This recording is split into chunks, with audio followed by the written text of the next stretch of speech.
Or you just think about bending his neck, but that you change the bend in the way that we've learned how to ride connection, where your outside hand goes down and back.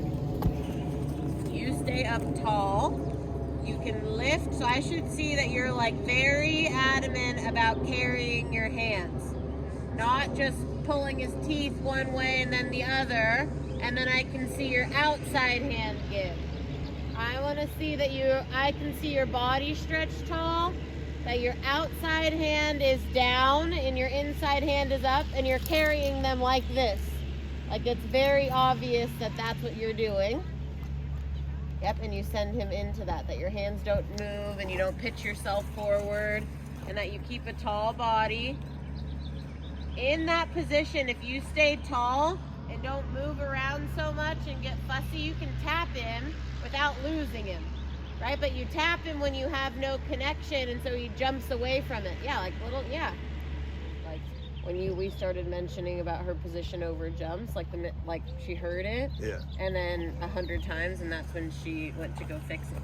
So your hands still, like you're not sitting up with your elbows bent and really like overdoing the execution of where your hands should go. Okay, your wrists are a little bit curled, your outside fingers are open. Like lift your body, lift your inside hand, bend your outside elbow and put it down.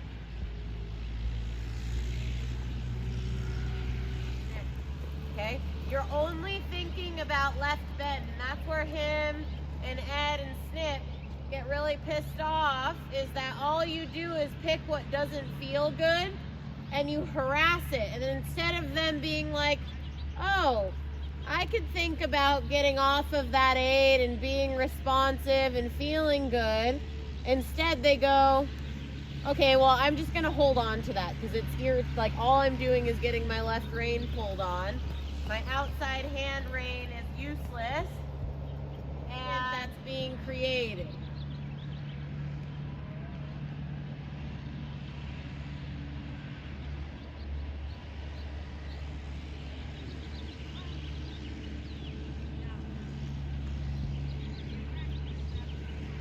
When you pulled his neck left, had a big loop in it. Okay, he will not bend properly off of your leg, first of all. So if I don't see, there you go.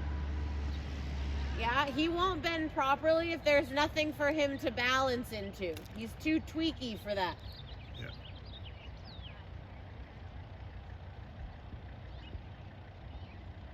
So you Canter have transition, like you could see her overreaction in her body. And now I say that so that she can recognize that and call it out, but that's not to say that like a lot of people wouldn't have done that, especially after what he just did around the court. Like I said, that, you know. No, but- I was happy, but now it's time to get better. Exactly. Yeah, like, but yeah. because like he would have Yeah, only had yeah. that canter transition and would have came back to it had she like Then she would have relaxed got like she did on Ed and kind of like. But then brought she it would have back. got a 38. It still was a pretty tough score because she called out. It wasn't her favorite horse that day. Yeah, I mean, Prince has the capability of being like way better than that. Oh, I thought she could get a 28 if everything went well. Yeah, if he can, like when we were doing rideability. Yeah. The way that he has his trot and they're in the same agreement and everything, like Yeah. that stuff. Yeah. Can get him to go there. Yeah. But He's not going to give you that every day. no. Especially he's when not it's going to give you that yeah. if this is how we start. And yeah. now, to be fair, like he's not easy to not get to start like this. Yeah. But like that's what we have to do. Means that you have no outside rein. Like everything that I'm seeing, even in the walk, if you're telling him to bend left and you're trying to prevent the shoulder to move, your outside leg should be further back, your inside leg should be further back, and you should be like gently tapping his haunches over. That just means he's not using his inside hind leg and bringing it under. Yeah, like that. And it's okay that he spazzes. Yes. Yes. Hit him. Like you mean it. Yes, now halt. Shit. You're fine. Good. Okay, now do it again. Not allowed to kick out at your whip. Okay, that's when, there you go. And then right back to what you were doing before. You made a point. I'm okay with that, because that was when they kick out at your whip like that, that's kind of a FU from them, right? So yeah, they get in trouble for that, and that's you telling them they need to try a little harder. We're not gonna ride off of that now. Your outside hand is gonna go back down. Your inside elbow is gonna lift in the corner of his mouth. You need to stay strong in your elbows and core in that position. Like sit up and back against him almost. And put your inside spur on and back.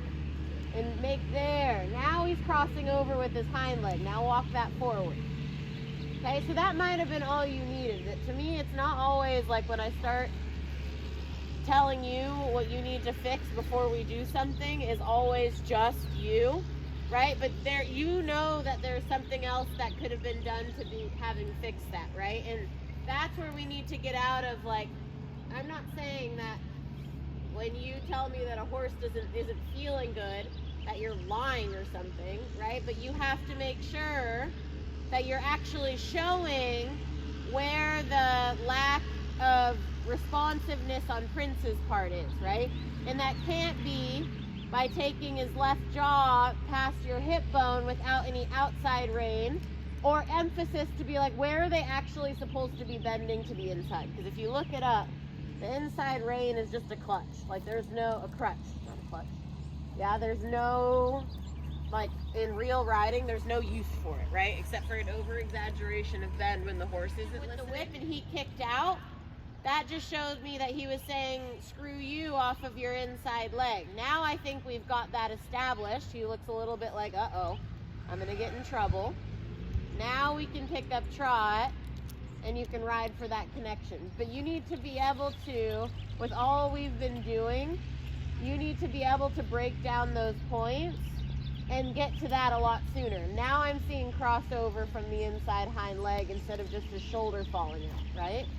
And then if you feel like his shoulder falls out, you send him forward. So go ahead up to trot now. But the same idea, right? Foot bed from how I was just watching, which means we're right back to in the trot, because you're in motion and it doesn't feel good, you're riding like empathetically, right? You're kind of like, I feel sorry for myself that this isn't going well, instead of being thoughtful like we figured out in the walk what was missing. Okay, I shouldn't be able to see the whole bottom of your foot. If we turn your toe out and put your spur on, you should almost be riding a haunches out, right? And then you do that and your outside hand and elbow are posting up with the trot. So this is where like that rider accountability, right? You have to hold yourself, like we look strong when we do it, but we hold ourselves very upright and very stiff in a way, right? Which isn't really the answer either. But you can't turn into a noodle and drop your outside hand and not put your inside leg on and just pull on the rein again. That feels bad. Like we have perfect video, your outside arm is bouncing. Like draw that elbow back. Inside haunches, outside the circle. How do we do that? Outside hand goes down and closed. Okay, we can do it in the walk again, but I really don't think we need to.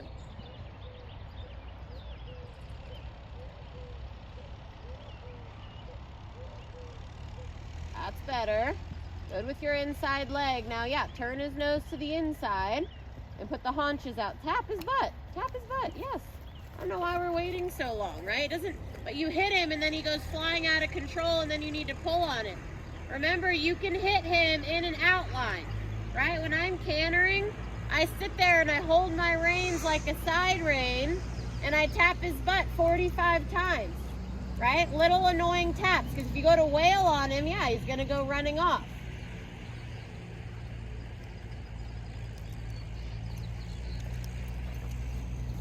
Put your outside hand down.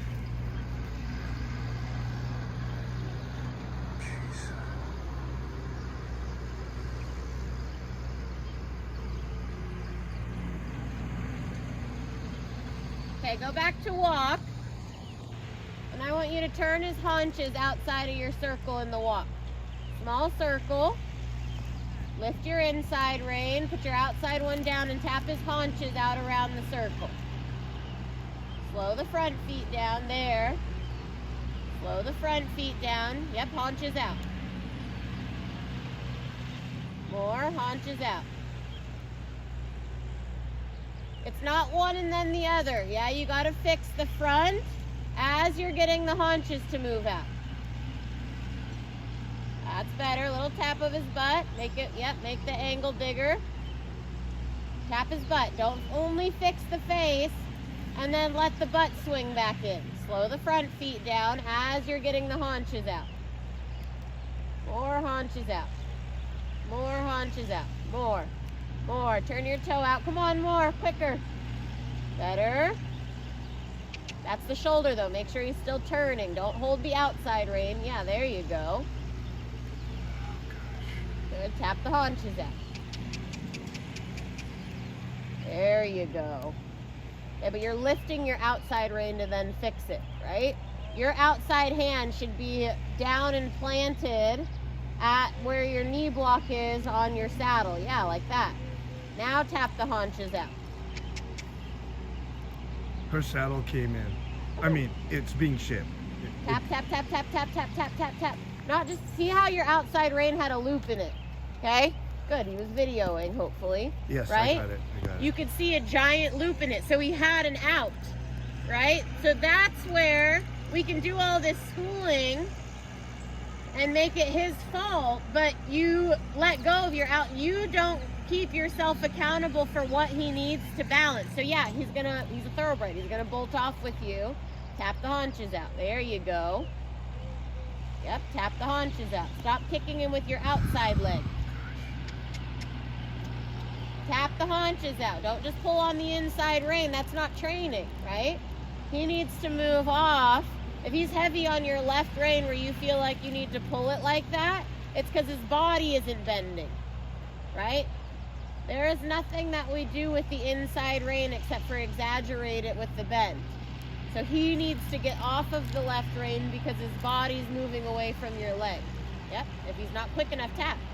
Little yep, there. Better. Good, and I like that when you turned his neck this way, I could see your outside rein pressure. Yeah. Do it again. So that's the outline you're talking about. Okay. I did not know what that, yeah. Okay, tap his butt out. Tap. Yeah, he's slow. Anytime. See how her hand went forward a little there? Not as bad. Yeah. Come on. Yeah, keep tapping him. So he jumps away from it. Hold your reins. Hold them. Tap his butt out. Yes, even while he's freaking out. Turn. Don't tap him to make him look like he's going to bolt off with you. Keep putting your inside spur on. That's better. Good.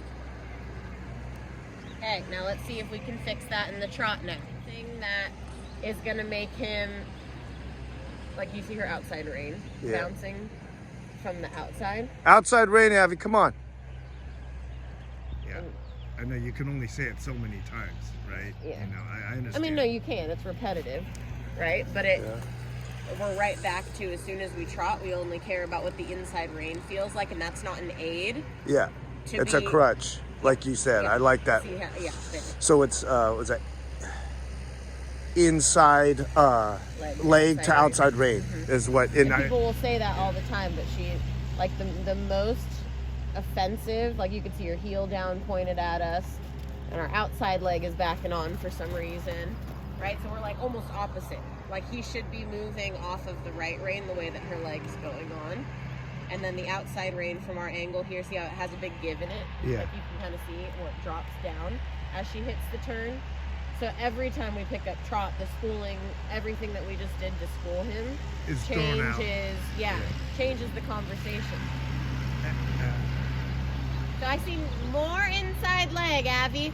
Everything we did in the walk does not need to change when you pick up trot. But the most offensive aid you're pulling is the inside rein, and that is not an aid in connection. You tapped his butt out and you got him to move. The minute you put your leg on, you almost left the court. And his body moving is what's going to get him off of your inside leg. but you abandon everything to only argue with the inside rein. So it's not that you're opposite, but your outside leg is going on for him to go into it, but you have no inside leg. So you're basically pulling your inside rein with your outside leg, and that is like the complete other direction. Yeah. Like, we might as well track right if those are the Okay, aids so you tell wanna pull teacher on. Michaela what you need to do to affect the exercise in the trot. Louder.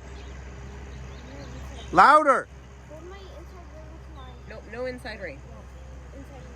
Yes, I want to be able to see the giant loop in your outside rein. I want you to work to create that in your inside rein. You can't keep just pulling on the inside rein to try to get him to get soft. It does not work, I promise you. I ride a million horses, all the professionals. You can't just, like, you can use it as a big correction, but if that's there, your leg should be going on. And when I see you come around, I can see your entire Heads up, Lily's footbed and Becky. Yeah. underneath as you're coming around, which means your leg is off, right? If you have that much pressure into your heel, that tells me that your spur isn't on, right? And so it's not making sense to the horse. So we're gonna track right and see if we can put both of you guys away from the side that's not working now. And you're gonna show me off the right if we can make that a little better. Because clearly your right leg and your left rein are working. And that's what we need to track the other direction. Reason, like, blame everything that it was because that rein isn't working, and show me that you can sit up with your elbows bent and your outside hand down and your inside leg on. Good, I can see the give in your inside rein. I still want your outside rein down and back more.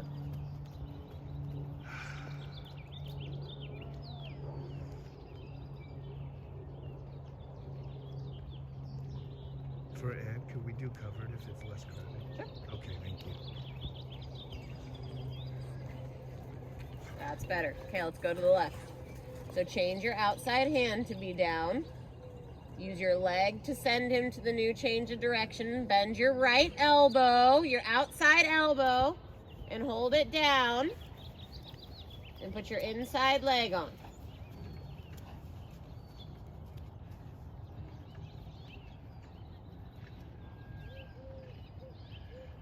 Change your posting diagonal. Bend your elbow. You're like tipping forward this direction, yeah? Pull your outside body and your outside elbow back instead of your inside one. Okay, your left leg should be shaping his body. And if it's not working, your whip can tap him gently. He's naked and he's a thoroughbred. He doesn't need to be wailed on.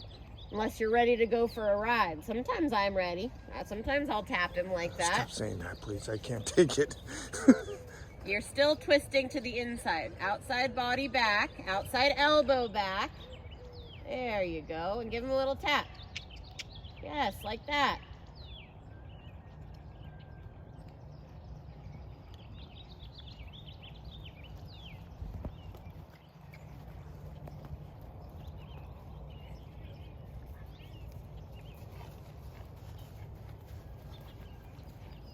We should. Fine if she,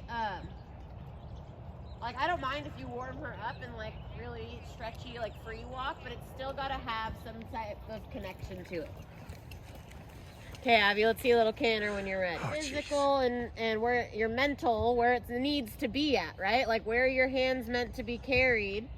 Okay, he's almost falling out too much, right? Like he's almost falling out to the point where he's not going to be able to step through to the canter transition. Right? You have to ride him a little bit straighter. So he's shaped in his rib cage, but you feel like you can send him on the line that's in front of him. So then up to canter when you're ready. And when I say there you go. Okay? So where was your timing for the tap? Did that take too long? Okay? This was like my David, it's too late, right? That's what I got yelled at. I hit Finn after we were already in the water, and it's a shitty lesson and it feels like crap, but it's true, right? Like, he didn't pick up canter when you asked for canter, and then you hit him after you already pulled him back to trot, right? That's not good timing. So right back to our outline, outside hand down, inside rein up, and ask for canter, and you...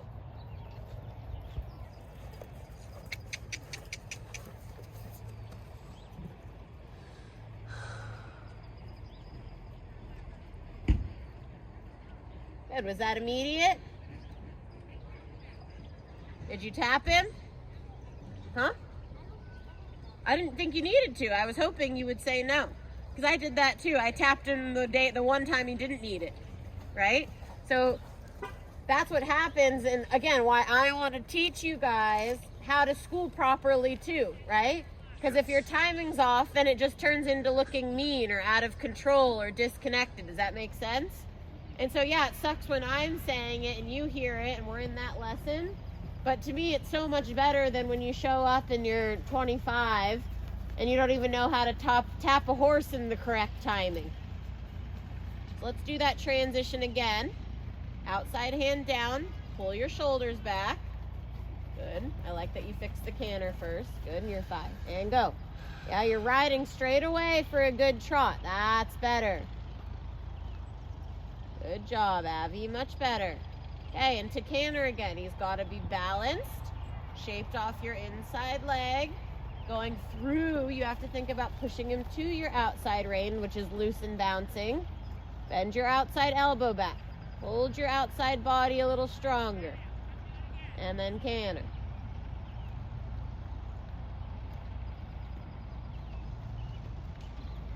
Good. Really good.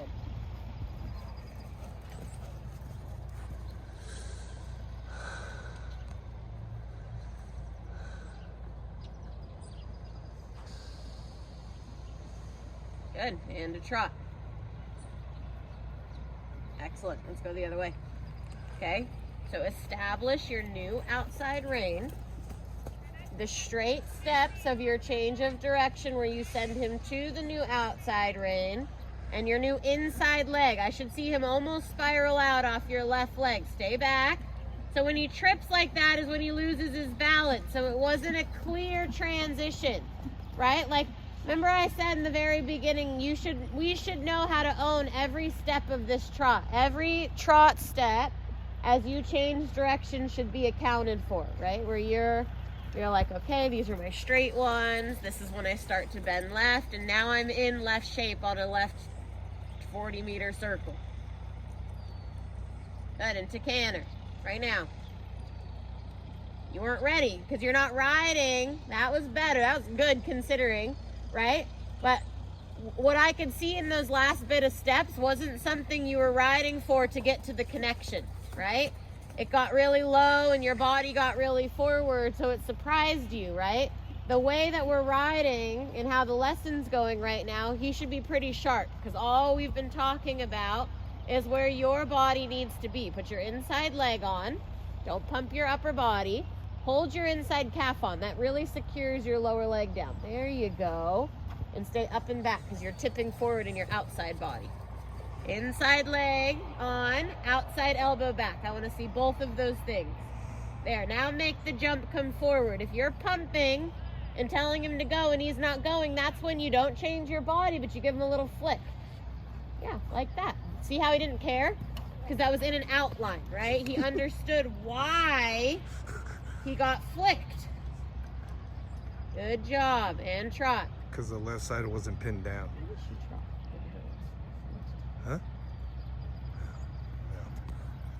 If I get a heart attack, this show's over. Remember. Would you like to redo that? Yeah, okay, good. Sorry.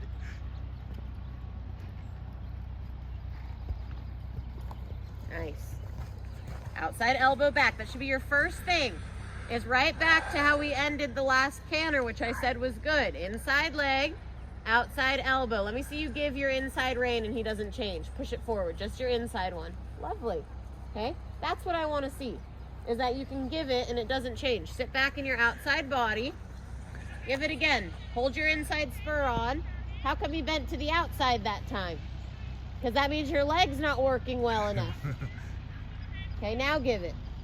There you go. Okay, trot. Very good. Good. Done. Okay? So I'd say a big part of it was your inside rein literally not being functional. But seriously, to the standards I hold you to, your dad does not literally carry the horse for you to get on, okay? Now that it's happened at least 7 times in our life, you need to check your tap.